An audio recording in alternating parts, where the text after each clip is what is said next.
आज आपण मोठ्यांचा कालवण बनवणार आहे. त्यासाठी मूग डाळ, तांदूळ अर्धी वाटी चणा डाळ याचं पीठ करून घेऊया. चांगले धुवून भाजून घेतलं आहे पीठ. त्या पिठामध्ये हळद,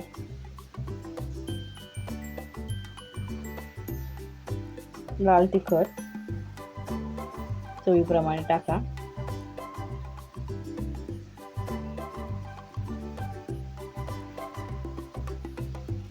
धणा गरम मसाला पावडर,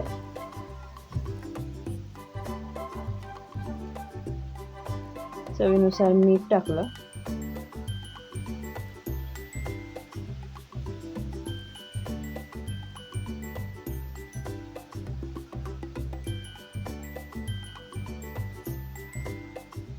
लसूण ठेचून 4-5 पाकळ्या लसणाच्या, कोथिंबीर,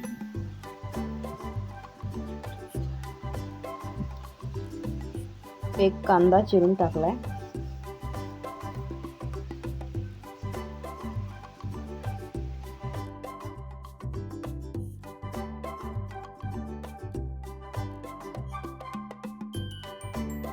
एक चमचा तेल टाका पिठामध्ये.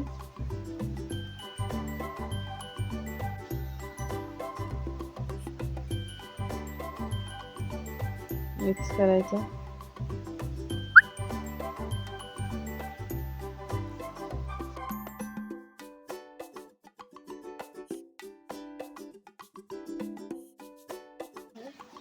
सगळं पूर्ण व्यवस्थित मिक्स करून घ्यायचं. त्यानंतर आधी फोडणी देऊया. हे मुठ्यांचे डांगे काढले, त्याला फोडणी देण्यासाठी हळद,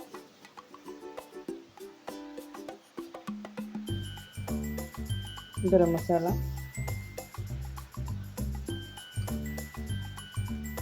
लाल तिखट.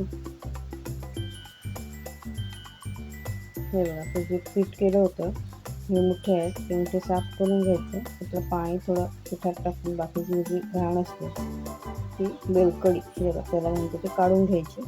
ते सगळे बाजूला बाहेर काढायचे, ते घ्यायचं नाही.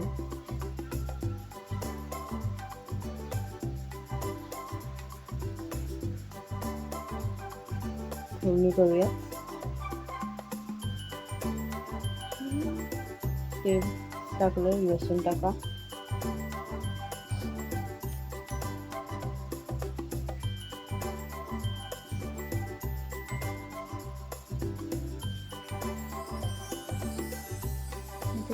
हिंग टाकूया आणि ते डांगे कालवणात फोडणी देऊया.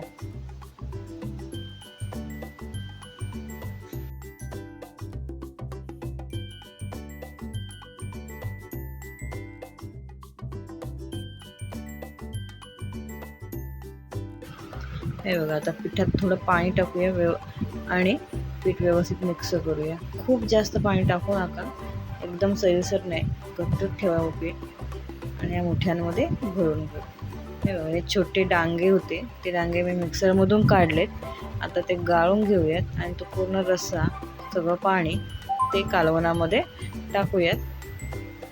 कालवणाची टेस्ट आणखीन जास्त चांगली होते. बघा, तो रस्सा सगळा मी कालवणामध्ये व्यवस्थित टाकून देते आणि अजून थोडं पाणी ओतते. थोडा जास्त रस्सा करूयात, कारण मुठे आणि पीठ दोन्ही गेले कालवणात की रस्सा कमी पडेल, म्हणून थोडं जास्त अजून पाणी ओतूयात.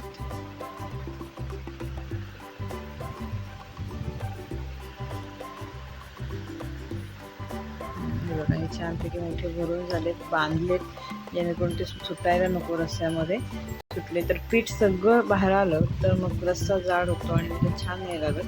व्यवस्थित बांधून घ्यायचे आणि मग एक उकळ काढायची मोठी, आणि उकळ मोठी आली की मग ते मोठे सगळे त्या रस्स्यात कालवणात सोडायचे. झाकण देऊ आणि एक उकळ, अजून मोठी उकळ काढून घेऊ.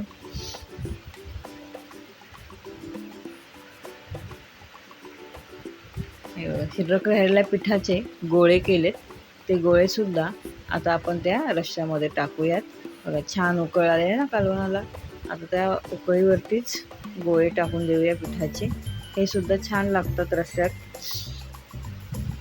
बघा, सगळे गोळे असे व्यवस्थित एका ठिकाणी न टाकता सर्वत्र सगळ्या पातेल्यामध्ये वेगवेगळ्या ठिकाणी टाकून व्यवस्थित शिजवून घेऊ. ती एक चांगली उकळ काढू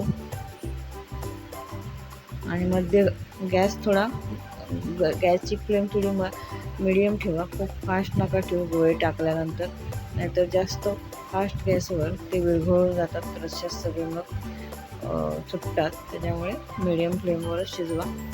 एक 5-10 मिनटं शिजल्यानंतर चांगले गोळे ते शिजतात. हे बघा, आता आपले गोळे आणि मोठे चांगले शिजलेत. कालवण आपलं रेडी आहे. कोथिंबीर वरून टाकूयात आणि गॅस बंद करूयात. छानपैकी मोठ्यांचं कालवण, जे पावसाळ्यामध्येच फक्त हे मोठे आपल्याला खायला मिळतात. पाऊस पडला की शेताच्या बांधावर खूप सारे असे हे मोठे निघतात.